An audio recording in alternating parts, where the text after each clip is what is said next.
Watu 10 wamefariki kwenye mikasa miwili ya moto mtaani Kibra hapa jijini Nairobi na Bomet. Naam, katika mtaa wa Kibra watu 8 wakiwemo mama, watoto wake 2 na kakake walifariki alfajiri baada ya moto mkubwa kuteketeza nyumba yao na kuacha makumi ya watu bila makazi. Na huko Bomet familia moja inaomboleza kifo cha watoto wao 2 wadogo walioteketea kwenye nyumba yao. Na mtazamaji, Willy Lusige ana maelezo zaidi.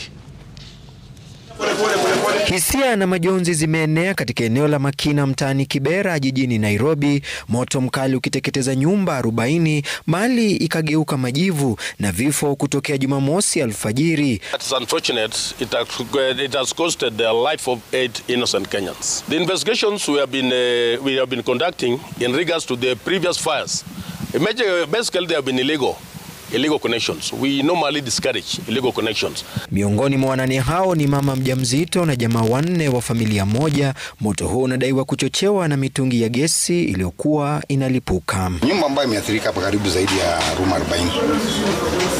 Hata alikuwa anaanza kushika upande wa kwangu naona kama pande. Familia moja walikuwa wako kwa nyumba wote, mama na ndugu yake na watoto 2 waliungua ndani ya nyumba. Wakazi wa mtaa wa Kibra sasa wanasema hawataki maneno matamu na rambirambi za wanasiasa. Kile wanachotaka ni suluhu la kudumu dhidi ya visa vya mara kwa mara vya mioto katika eneo hili. Ujumbe kwa serikali, hii habari ya moto isiwange tu ni kitu kama ya abnuasi.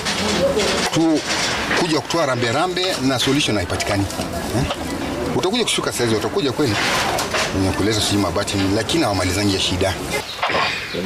Kwingineko, watoto 2 waliteketea hadi kufa katika kijiji cha Ndaraweta, kaunti ya Bomet, baada ya nyumba yao kushika moto. I've lost the 2. They are angits.